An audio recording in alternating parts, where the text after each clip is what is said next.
Αγαπητές φίλες και φίλοι, χαίρετε. Έχουμε και πάλι τη χαρά και την τιμή να φιλοξενούμε στην εκπομπή τον συγγραφέα, αναλυτή και ιστορικό ερευνητή κύριο Γιώργο Ρωμανό. Καλώς ήρθατε και πάλι στην εκπομπή, κύριε Ρωμανέ. Έχουμε να μιλήσουμε πάλι για το θέμα του Ρωσο-Ουκρανικού πολέμου και να μας δείξετε αρκετές διαφάνειες πάλι, αρκετούς χάρτες. Έχουμε 11 φωτογραφίες να δείξουμε. Ευχαριστώ πάρα πολύ για την πρόσκληση. Χαίρομαι που τα ξαναλέμε. Θέλω αυτή τη φορά να βάλω μια ευρύτερη διάσταση στον πόλεμο της Ουκρανίας. Ο πόλεμος της Ουκρανίας δεν διεξάγεται μόνο στο έδαφος. Διεξάγεται ως ολοκληρωτικός πόλεμος που είναι. Σέβομαι την έννοια ειδική επιχείρηση. Εδώ μιλάμε όμως για ολοκληρωτικό πόλεμο και έχω εξηγήσει και άλλη φορά γιατί είναι ολοκληρωτικός ο πόλεμος. Πάρα πολλοί στρατοί, πάρα πολλές δυνάμεις, δηλαδή η Ρωσία από μια μεριά και 54 χώρες από όλο τον πλανήτη αντίπαλοι της από την άλλη μεριά. Έτσι, η Ρωσία πολεμάει απέναντι σε 54 χώρες. Μην το ξεχνάμε αυτό. Δεύτερον, πάρα πολλά όπλα, επίσης όπλα απαγορευμένα που χρησιμοποιεί η Δύση, απαγορευμένα όπλα και τα χρησιμοποιεί. Έτσι. Από εμπλουτισμένου ουρανίου, βόμβες, νάρκες κατά προσωπικού, όλα αυτά έχουν απαγορευτεί. Η Δύση στην απελπισία της, να μου επιτραπεί να πω επάνω, ρίχνει ό,τι όπλα έχει και δεν έχει. Και είπα και σε προηγούμενη συνέντευξη ότι δυστυχώς τα πράγματα θα χειροτερεύσουν και αν δεν έχουμε κάποια θεαματική κατάρρευση που δεν μπορεί να γίνει εύκολα, μηχανικά, αυτόματα, δηλαδή αν θέλουν οι Ρώσοι να κερδίσουν μερικά τετραγωνικά χιλιόμετρα θα πρέπει να πολεμήσουν πολύ σκληρά, διότι από την άλλη μεριά υπάρχουν άνθρωποι που πεθαίνουν συνεχώς, οι Ουκρανοί, έστω και αν δεν τα καταφέρνουν στις μάχες. Είναι ένας τραγικός πόλεμος και γι' αυτό έλεγα και λέω πάντοτε ότι ποτέ δεν είναι αργά για να ακουστεί η γνώμη μου, η ταπεινή, για μια νέα Γιάλτα, μια νέα απευθεία συμφωνία Αμερικής-Ρωσίας, όπου βέβαια ο ένας θα εξασφαλίζει την ύπαρξη του άλλου. Η Ρωσία θα εξασφαλίσει την ακεραιότητα της Αμερικής και η Αμερική θα εξασφαλίσει την ακεραιότητα της Ρωσίας. Για να λήξει αυτός ο τραγικός πόλεμος. Τώρα, υπάρχουν πτυχές αυτού του πολέμου που δεν έχουν θυγεί καθόλου. Μία θα τη δούμε απόψε. Δεν θα την αποκαλύψω, είναι η τελευταία εικόνα που θα δείξουμε. Η οποία είναι συγκλονιστική. Είναι δηλαδή ένα ενδυνάμει όπλο, πολύ πιο δυνατό από το να έριχνε η Ρωσία καμιά 10-20 πυρηνικές βόμβες. Είναι τόσο δυνατό αυτό που θα σας δείξω. Αλλά θα το δείξουμε στο τέλος. Τώρα, είχα πει πάντοτε ότι, και το λέω πάντοτε γιατί θα σας δείξω τώρα, δείξτε τον πρώτο χάρτη για να το βάζουμε σε σειρά. Δείξτε τον πρώτο χάρτη. Εδώ. Αυτός είναι ένας χάρτης που είχα κάνει, το λέει επάνω, 11-11 του 22. Δεν μ' αρέσει να εμφανίζομαι ως προφήτης, αλλά τι να κάνω, 11-11 του 22 είχα κάνει αυτό το χάρτη. Τι είχε γίνει 11-11 του 22, στις 11 Νοεμβρίου, ο Σουροβίκιν απομάκρυνε τα ρωσικά στρατεύματα από την κίτρινη διαγράμμιση της Χερσόνας. Ήταν η τελευταία υποχώρηση των Ρώσων, χωρίς να πέσει ούτε μια σφαίρα. Θυμάμαι τη δήλωση του Ζελένσκι, δεν μπορώ να την ξεχάσω. Μην μπαίνετε στη Χερσόνα, είναι παγίδα. Δηλαδή δεν ήξερε τι του γινόταν. Αφού παρέδωσαν οι Ρώσοι μόνοι τους την Χερσόνα, βλέπω εδώ ότι έχω βάλει ένα χ επάνω αριστερά και έχω και ένα πινακάκι δίπλα-δίπλα. Το άσπρο. Τι λέει? Ότι δεν παρέδωσαν όλη τη Χερσόνα οι Ρώσοι. Ήταν 28.461 τετραγωνικά χιλιόμετρα και παρέδωσαν τα 9.487, δηλαδή περίπου το 1 τρίτο. Τα 2 τρίτα στο νούμερο 1 τα έχουν οι Ρώσοι. Από τη Χερσόνα που είναι το χ, το γράμμα χ, το Νικολάγεφ, όπως λέγεται στα ρωσικά, είναι 60 χιλιόμετρα και δια της Τεθλασμένης η Οδυσσός είναι 110 χιλιόμετρα σε ευθεία περίπου 70, δηλαδή τίποτα. Από πλευράς βεληνικούς και συγχρόνων όπλων, τα οποία χτυπούν και από 2.500 χιλιόμετρα μακριά. Το νούμερο 1 η Χερσόνα, 2 η Ζαπορίζα, Ζαπαρόζια, 3 το Ντόνετσκ, 4 το Λουχάνσκ. Τι σκέφτηκα εγώ, αφού έχουν τη Χερσόνα, θα μπορούν από εκεί να ρίχνουν πυράβλους. Να δούμε λίγο τις χιλιομετρικές αποστάσεις. Αυτό έκανα. Από το Χ μέχρι το Κ, που είναι η γέφυρα του Κέρτς και τότε απειλείτο, είναι 339 χιλιόμετρα. 340 μέτρα. 339 χιλιόμετρα. Με ένα πύραυλο Άτακμς χτυπάς από τη Χερσόνα τη γέφυρα του Κέρτς.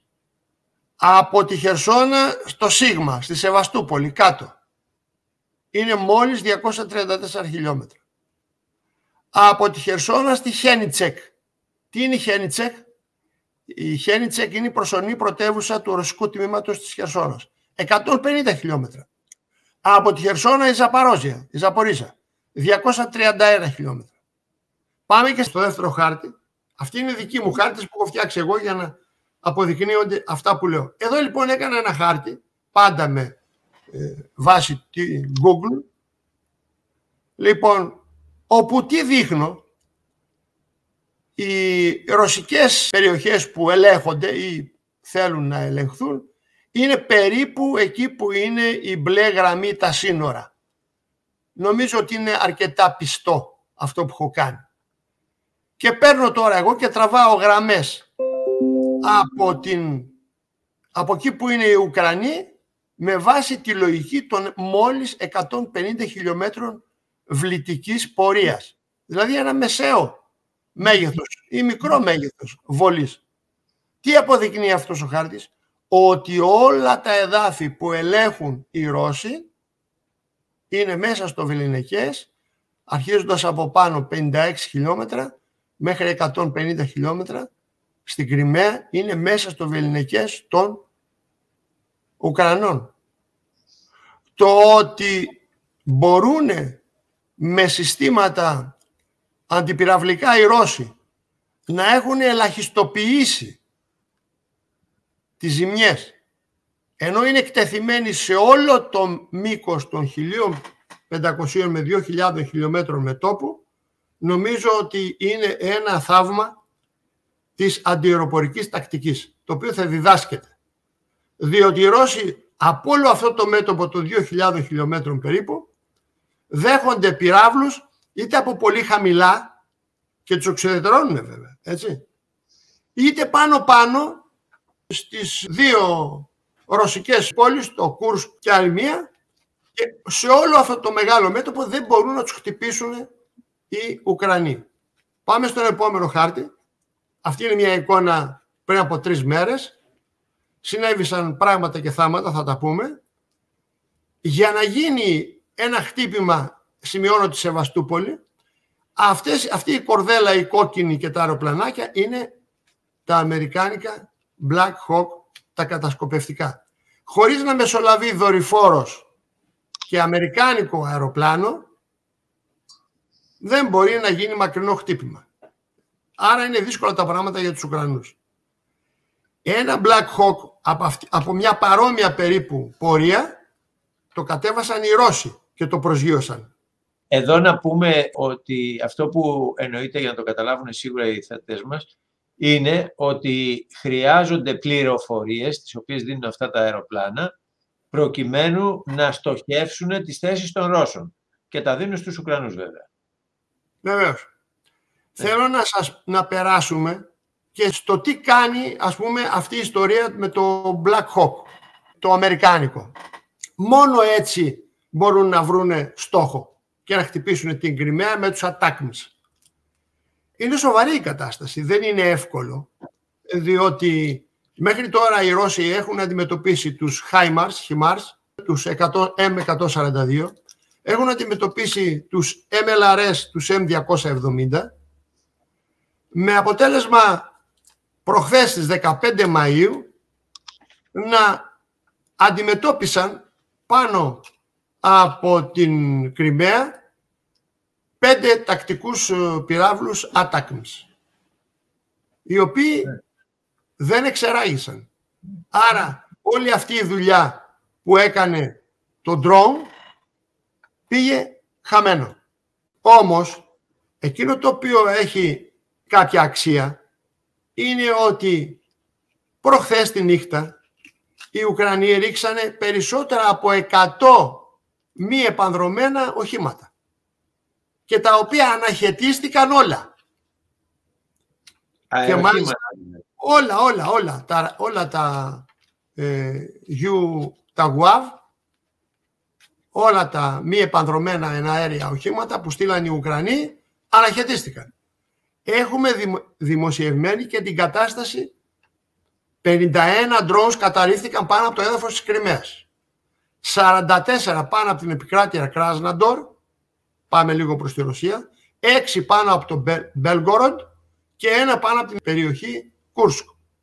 Βεβαίως, οι Ουκρανοί ρίξανε drones και στη Μαύρη Θάλασσα. 12 αν θυμάμαι καλά. Εκεί λοιπόν και τα 12 αναχαιτίστηκαν. Άρα δουλεύει καλά το σύστημα το ρωσικό με τις αναχαιτήσεις. Το θέμα είναι με ποια όπλα αναχαιτίζουν οι Ρώσοι όλα αυτά τα drones, και εδώ αν θέλετε δείξτε τις επόμενες εικόνες να τις εξηγήσουμε. Και τώρα βλέπουμε την επόμενη εικόνα που σας έχω φέρει. Είναι ένας πάρα πολύ διαφωτιστικός χάρτης και απόλυτης ακριβίας. Πάμε από τα δεξιά. Κόκκινο το Λουχάνσκ, το οποίο ήδη αρχίζει και βγάζει μία προβολή, τη βλέπετε πάνω, ένα τραπέζιο, μια προβολή προς το Χάρκοβο και το Κίεβο.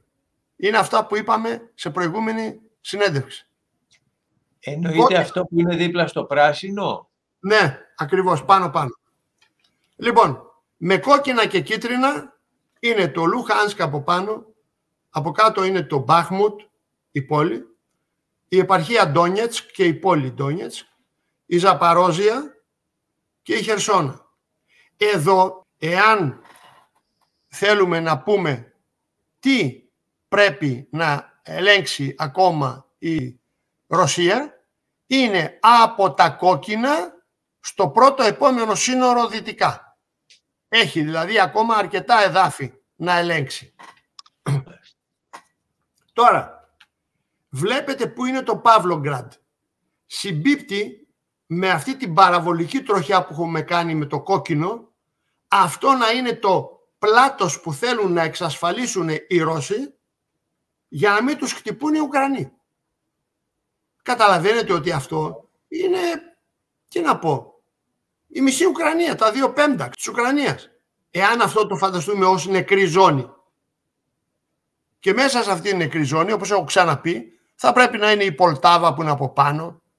Περιλαμβάνεται το Κίεβο. Είναι δύσκολα τα πράγματα για να φτιάξεις μια ζώνη απειρόβλητου.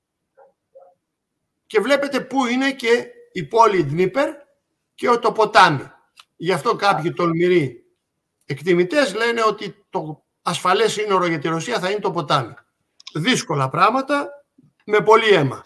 Εννοείται να μην μπορούν να βληθούν από όπλα τα οποία όμως βέβαια είναι ενός συγκεκριμένου βεληνικούς, διότι αν δώσουν ποτέ οι Αμερικανοί στην Ουκρανία όπλα που να έχουν 500 χιλιόμετρα, 1000 χιλιόμετρα βεληνικές, τότε θα μπορούν να χτυπήσουν πάρα πολύ μακριά. Βεβαίως θα μπορούν να χτυπήσουν πάρα πολύ μακριά. Το έχουν κάνει με drones οι Ουκρανοί που πάει 1500 χιλιόμετρα, αλλά καταλαβαίνετε ότι όταν ένα όπλο ταξιδεύει επί 1500 χιλιόμετρα, όλο και περισσότερα ραντάρ θα το πιάνουν.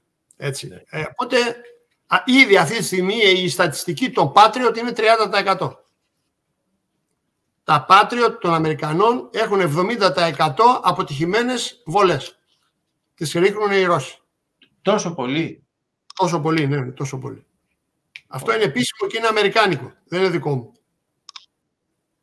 Άρα και τα δικά μας Patriot δεν μας εξασφαλίζουν στην αεράμινα. Δυστυχώς η Ελλάδα πρέπει να πάρει μαθήματα. Ούτε τα Leopard που έχουμε επαρκούνε μετά τα drones. ούτε τα Patriot που έχουμε επαρκούν. Η Ελλάδα πρέπει να έχει δικό της σύστημα anti-GPS ηλεκτρονικό, καλύτερο από των Ισραηλινών. Καλύτερο σύστημα χρειάζεται η Ελλάδα από των Ισραηλινών. Έχουν αλλάξει τα πάντα με αυτόν τον πόλεμο. Λοιπόν, πάμε στην επόμενη εικόνα. Εδώ τώρα αρχίζουμε και δείχνουμε πώς οι Ρώσοι τα καταφέρουν. Πώς οι Ρώσοι τα καταφέρουν. Αυτό είναι ένα εξαιρετικό όπλο, το Buk M32. Εξαιρετικό όπλο. Να τα δούμε. Να δούμε τα Buk. Δείξτε τα. Για να έχουμε πλήρη εικόνα. Και το επόμενο. Εδώ είναι με ανοιχτή. Ναι. Εδώ είναι μέσα πώς οδηγεί ο φαντάρος. Έχει πίσω του δεξιά, αριστερά τα computers και τα λοιπά. Μάλιστα. Το επόμενο. Εδώ είναι 3. Τα Buk M3 και τα M2 έχουν βελτιωθεί από το M1. Για να δράσουν έχουν ένα όχημα, τεράστια οχήματα, πυραυλικό, ένα όχημα δημιουργίας παρεμβολών και ένα όχημα ρανταρικό. Δηλαδή πηγαίνει μια μεγάλη μονάδα εδώ. Ναι. Μπορεί να είναι και 500 άντρες για να τα ακροβολήσουν, να τα φυλάξουν, να υπάρχει και ομάδα φύλαξης κτλ. Έχει σπάσει ταμεία αυτό το όπλο, διότι το βελτίωσαν οι Ρώσοι στην τρίτη κατά σειρά βελτίωση, το M3 Buk, και το οποίο κάνει τα πάντα. Και σε αυτό το όχημα, πάμε και την επόμενη εικόνα να δούμε αν υπάρχει, αν δεν έχει. Ναι, ωραία. Βγάλτε την εικόνα και δείξτε εμένα, θα σας πω τι είναι αυτό που βλέπουμε. Λοιπόν, αυτό το όχημα και άλλα πολλά, τώρα δείχνω ένα εγώ, καταφέρνει να κάνει θαύματα. Δηλαδή βλέπετε ότι ενώ ρίξανε 100 drones, οι Ρώσοι προφανώς έχουν πολλά Buk τέτοια κατά μήκος της εμπολέμου γραμμής και μπορούν και καθαρίζουν το παιχνίδι. Άρα για να είναι έτοιμος εκ του αποτελέσματος στα 2.000 χιλιόμετρα να έχεις επιτυχία, θες να πω εγώ το 30% των Patriot, να είναι η γενική επιτυχία των Ουκρανών. Η γενική επιτυχία των Ουκρανών δεν είναι ούτε 5 με 8% σε ευλήματα. Είναι πάρα πολύ μικρή. Πάρα πολύ μικρή. 5 με 8% είναι τα βλήματα τα οποία περνάνε τη ρωσική άμυνα δηλαδή. Ναι. Και το μαθαίνουμε. Ένα πλοίο χτυπήθηκε εκεί, ένα στόχος εκεί, μια δεξαμενή πετρελαίου εκεί.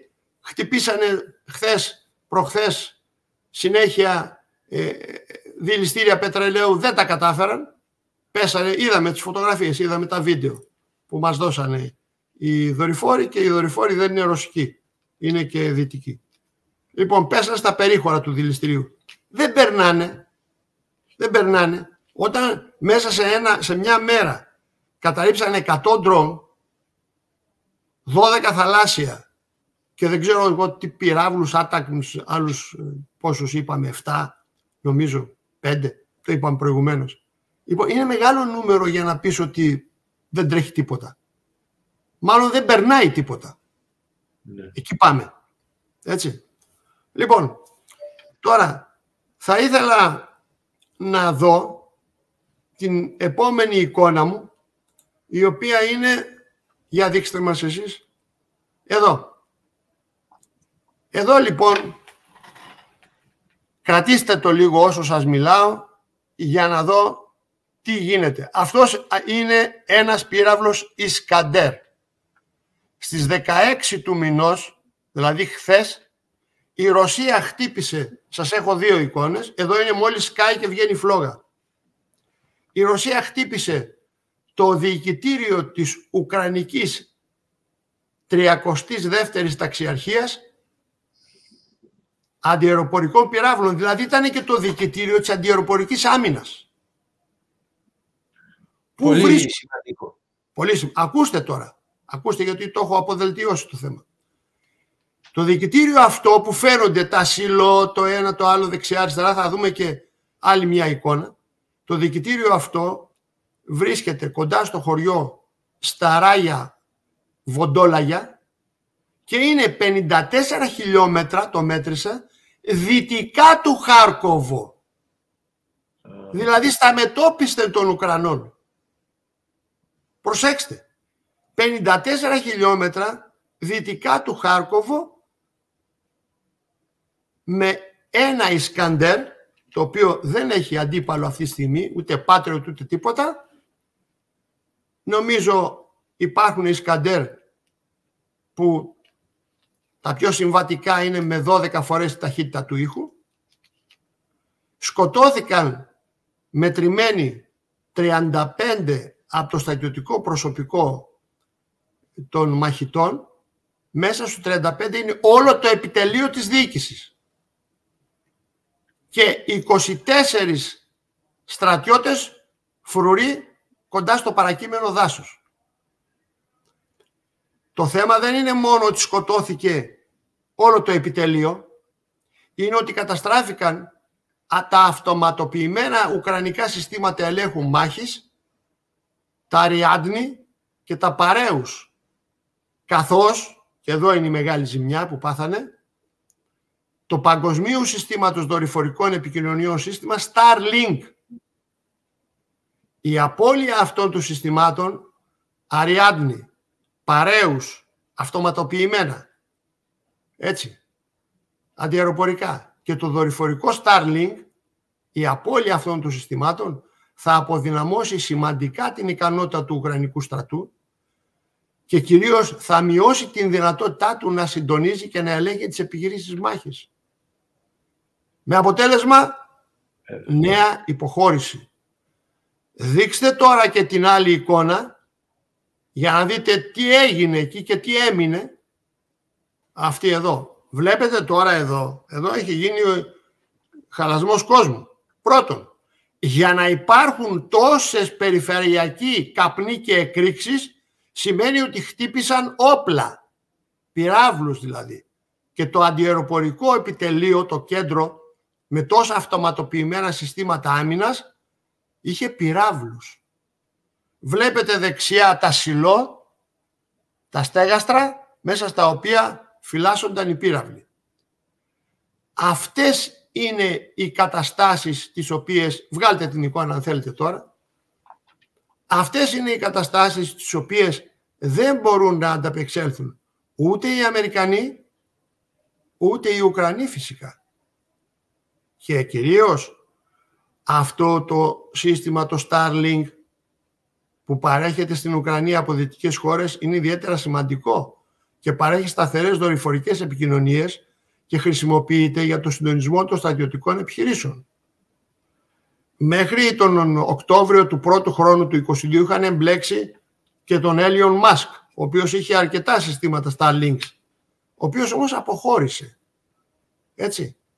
Και εδώ βλέπουμε ότι για άλλη μια φορά θα γίνει αυτό που έχω πει. Θα έχουμε χτυπήματα πίσω από τις ουκρανικές δυνάμεις. Να θυμηθείτε όταν και όποτε, μακάρι το συντομότερο, λήξει αυτός ο πόλεμος, ότι ο πόλεμος αυτός θα κριθεί από τα χτυπήματα που κάνουν οι Ρώσοι στα μετώπισθεν. Και δεν είναι μόνο 54 χιλιόμετρα, όπως είδαμε, πίσω από το Χάρκοβο. Είναι ότι χτυπάνε τη Λβίβ. Έτσι, 1000 χιλιόμετρα πιο πίσω. Δηλαδή χτυπάνε κάπου και πολύ βαθιά, μόλις μπαίνουν τα όπλα της Δύσης στην Ουκρανία. Και τώρα θέλω να πάμε σε αυτό που εγώ αποκαλώ υπερπυρηνικό χτύπημα στην όλη υπόθεση. Ώρες αναρωτιέμαι, κύριε Πουκιάλη, αν οι Αμερικανοί έχουν μετρήσει τις παραμέτρους αυτού του πολέμου. Και βλέπω συνεχώς ότι δεν το έχουν μετρήσει σωστά. Δεν έχουν κάνει λάθος μόνο στο ότι η Ρωσία έχει πάνω από 2.500 πυρηνικές κεφαλές, περισσότερες από όσες μπορούν να μαζέψουν όλοι μαζί οι άλλοι, οι αντίπαλοι της. Μιλάμε όλοι. Και Κινέζοι μέσα και Άγγλοι και Γάλλοι και όλοι. δεν είναι μόνο αυτό. Είναι τώρα θα σας δείξω μία παράμετρο του πολέμου, την οποία δεν τη συζητάει κανένας. Εγώ βρήκα ένα έγγραφο του ΝΑΤΟ και το βλέπουμε στην οθόνη μας. Δείξτε το τελευταίο slide. Εικόνα. Εδώ είμαστε. Ξέρετε τι βλέπουμε. Το λέω για τους εσείς πιθανώς έχετε καταλάβει. Λόγω της ιδιότητός σας. Αυτό που βλέπουμε είναι τα καλώδια του διαδικτύου και των τηλεπικοινωνιών που βρίσκονται στο βυθό των θαλασσών. Βλέπετε την Αφρική, την Ευρώπη, την Αμερική. Όλα αυτά τα καλώδια πώς θα τα προστατεύσει το ΝΑΤΟ, το οποίο ασχολείται με το θέμα και ανησυχεί και καλά κάνει και ανησυχεί. Βγάλτε την εικόνα και δείξτε ή αφήστε τη στην άκρη. Πώς θα τα προστατεύσει αυτά, κύριε Πουγκιάλη? Και βάλτε και δύο παρατηρήσεις μου. Πριν από ένα χρόνο, ένα τελευταίο τύπου πυρηνικό ρωσικό υποβρύχιο και που μπορεί να μείνει με τους μήνες στο βυθό, ακίνητο, πήγε και έκανε γυμνάσια στη Μάχη. Και τότε σημειώθηκαν κάποιες περίεργες βλάβες σε καλώδια που πάνε στη Σουηδία, στη Φινλανδία.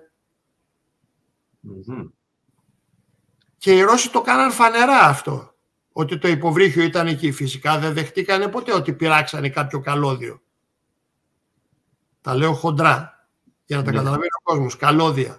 Λοιπόν, επίσης, άλλο ένα επεισόδιο έχουμε, λίγο καιρό μετά, από ανάλογο ρωσικό πυρηνικό υποβρύχιο στο στενό του Οτράντο, δηλαδή μεταξύ Ιταλίας και Κερκύρας, Αλβανίας. Έτρεχαν εκεί κάτι γαλλικά πολεμικά, κάτι το ένα, κάτι τ' άλλο. Δεν μπορείς να το πιάσεις. Και βέβαια έχουμε και ένα τρίτο επεισόδιο προς το δυτικό μέρος των ακτών της Γαλλίας, δηλαδή από εκεί αρχίζει ο Ατλαντικός και που και εκεί τριγύριζαν οι Ρώσοι. Και κάνω εγώ την εξής απλή ερώτηση. Τι θα γίνει αν ένα ρωσικό πυρηνικό υποβρύχιο καταστρέψει μια κεντρική δεσμίδα αυτών των καλωδίων που μεταφέρουν τα δίκτυα, τα παγκόσμια δίκτυα, και καταστρέψει μια δεσμίδα μεταξύ Ευρώπης και Αμερικής?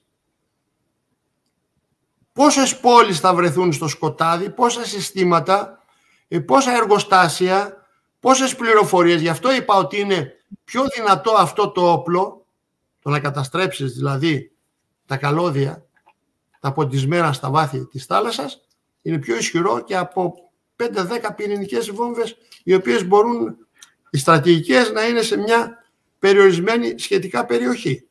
Όπου θα είναι όπλα, οπλικά συστήματα, δεν ξέρω τι θα είναι. Υπάρχουν... Είναι πολύ σημαντικό αυτό που λέτε.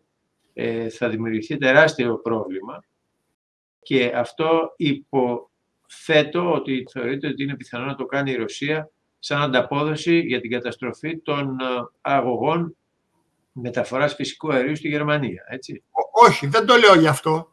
Το λέω ότι το φυλάει, θα μπορούσε να το είχε κάνει αυτό. Εκεί πάνω, να βρει τις γραμμές του διαδικτύου και να τις κόβει. Δεν το έκανε και δεν θα το κάνει. Πιστεύω ότι το φυλάει ως ένα πολύ σημαντικό όπλο εάν ξεφύγει η κατάσταση του πολέμου εκ μέρους των Αμερικανών και των Δυτικών. Μάλιστα, γι' αυτό. Επειδή είπατε τώρα να ξεφύγει, νομίζω ότι η μεγάλη παρεκτροπή θα υπάρξει αν γίνει αυτό που λέει ο Γάλλος πρόεδρος, ο Μακρόν. Ο Μακρόν. Λοιπόν. Ο οποίος υποστηρίζει ότι θα στείλει η Δύση άνδρες για να πολεμήσουν δίπλα στο πλευρό των Ουκρανών. Κάτι τέτοιο νομίζω ότι θα ήταν και καταστροφικό, βέβαια. Αλλά δεν ξέρω γιατί επιμένει τόσο καιρό, ίσως για να αισθάνεται η Ρωσία μία απειλή ή αν παίζει τον λαγό για κάτι που έχει σκοπό εν τέλει το ΝΑΤΟ, στα μυστικά γραφεία που συσκέπτονται οι μεγάλοι, να το κάνει. Κοιτάξτε, ότι συζητιούνται τέτοια σενάρια συζητιούνται. Και ήδη μια ειδική επιτροπή Αμερικανών, οι οποίοι σχεδιάζουν για λογαριασμό του ΝΑΤΟ, έχει εκδώσει ένα πόρισμα και έχει πει ότι εάν δεν βγάλουμε στρατό στην Ουκρανία, η Ουκρανία θα ιτηθεί. Μάλιστα. Υπάρχει αυτό. Αυτά ξέρει ο Μακρόν και κάνει αυτές τις δηλώσεις. Έτσι, αυτά ξέρει. Λοιπόν, στην πράξη, μπορείς να βάλεις, το έλεγα αυτό και για τα οχυρωματικά έργα, αφού δεν μπορούν να κάνουν οχυρωματικά έργα. Οι άλλοι, όποιος ελέγχει, είστε της αεροπορίας, όποιος ελέγχει τον αέρα σε αυτό τον πόλεμο και τα πυραυλικά αντίμετρα, ελέγχει και τον πόλεμο. Τελεία. Δεν γίνεται διαφορετικά. Οι Ρώσοι τώρα έχουν αποδείξει ότι μπορούν και χτυπούν οπουδήποτε σε όλη την Ουκρανία. Οι Δυτικοί έχουν αποδείξει ότι δεν μπορούν να το αντιμετωπίσουν αυτό εδώ και 2,5 χρόνια. Πότε θα το αντιμετωπίσουν? Πότε θα το αντιμετωπίσουν? Όταν δεν μείνει κανένας Ουκρανός? Λοιπόν, πώς θα γίνει? Θα βάλει, λέει ο Μακρόν, 1.500 λεγιονάριους. Έλεγε ότι έβαλε 100. Γιατί δεν μπορούν αυτοί να διοικηθούν. Αυτοί έχουν σοβιετική νοοτροπία, οι Ουκρανοί. Έχουν ένα πρόβλημα διοίκησης πολύ παλιό, το οποίο τα έλεγα εγώ και πέρσι πρόπεσα, αλλά μετά άλλαξε η επικαιρότητα. Δεν μπορώ και να επανέρχομαι συνέχεια. Λοιπόν, και το μόνο που μπορούν να κάνουν, δεν τους εκπαίδευσαν επί 6 μήνες. Τι έγινε η εκπαίδευση? Χειρότερη ήττα των Ουκρανών έγινε μετά την εκπαίδευση από τους Δυτικούς. Το μόνο που τους μένει είναι να πάνε οι ίδιοι και να χειρίζονται τα όπλα και να πολεμάει και οι ίδιοι. Ωραία. Πάμε τώρα. Ένα εκστρατευτικό σώμα 1.500 λεγεωναρίων. Εγώ λέω και το υπέρ του Μακρόν να μην φοράνε και διακριτικά του γαλλικού στρατού. Να φοράνε φόρμες, ξέρω εγώ, οτιδήποτε. Ωραία. 1.500 εμπειροπόλεμοι. Αυτοί, εκεί που θα αναπτυχθούν, δεν θα θέλουν αντιαεροπορικά όπλα? Οπωσδήποτε. Είδατε τι πάθανε με το Ισκαντέρ? Πάει όλο το επιτελείο. Και είχε και αυτόματα, προσέξτε, τα δύο συστήματα που σας είπα είναι το σημαντικότερο. Είχε αυτόματα συστήματα ανίχνευσης βλημάτων. Το επιτελείο αυτό. Πάνε και αυτά. Θα πάνε οι λεγιονάροι λοιπόν οι 1.500 χωρίς αντιαεροπορική κάλυψη. Και τι θα κάνουν σε ένα σημείο του μετώπου? Δηλαδή, λέει, άκουγα την ανοησία, θα πάνε, λέει, στην Οδυσσό. Ωραία. 1.500 άνθρωποι δεν πρόκειται να κάνουν κάποια διαφορά. Έτσι. Το θέμα είναι μήπως υπάρξει μια μαζική εκστρατεία δυτικών λεγεωναρίων. Μιλάμε για χιλιάδες, όχι για 1.500. Ναι, αλλά γι' αυτό θα χρειαστεί. 30.000. Ναι, θα χρειαστεί. Πάλι δεν κάνεις τίποτα.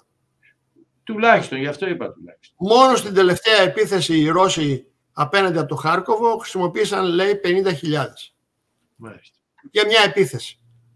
Ναι. Δεν κάνεις τίποτα. Δεν μπορεί να βγάλεις τόσο γαλλικό λαό κάτω από τα κανόνια. Δηλαδή είναι πολύ αργά, πώς να το εξηγήσω, να το πω. Έπρεπε να υπήρχαν ήδη οι οχυρώσεις. Έπρεπε να υπήρχαν ήδη τα Patriot. Έπρεπε να ελέγχανε τον αέρα. Έπρεπε να είχαν τα αεροπλάνα και να πάρουν τα F-16. Μπορούν να καθυστερήσουν λίγο την κατάσταση. Δεν μπορεί να αλλάξει αυτός ο πόλεμος. Απ' την αρχή το λέω, πρέπει να σταματήσει αυτός ο πόλεμος, γιατί δεν βγαίνει υπέρ των Ουκρανών. Ναι.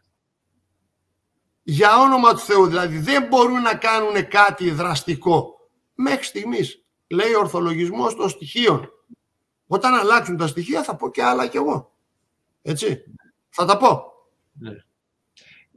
Και είναι σημαντικό ότι, να προσθέσω και εγώ σε αυτό που είπατε, ότι μιλάμε συνέχεια με νούμερα, τόσοι νεκροί, τόσοι τραυματίες κτλ.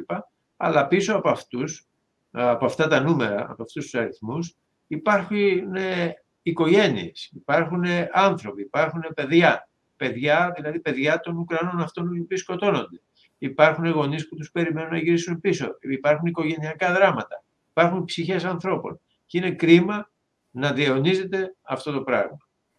Να ξαναπώ πάλι, να επαναλάβω, ότι τουλάχιστον 2 εκατομμύρια Ουκρανοί κρύβονται μέσα στην ίδια την Ουκρανία.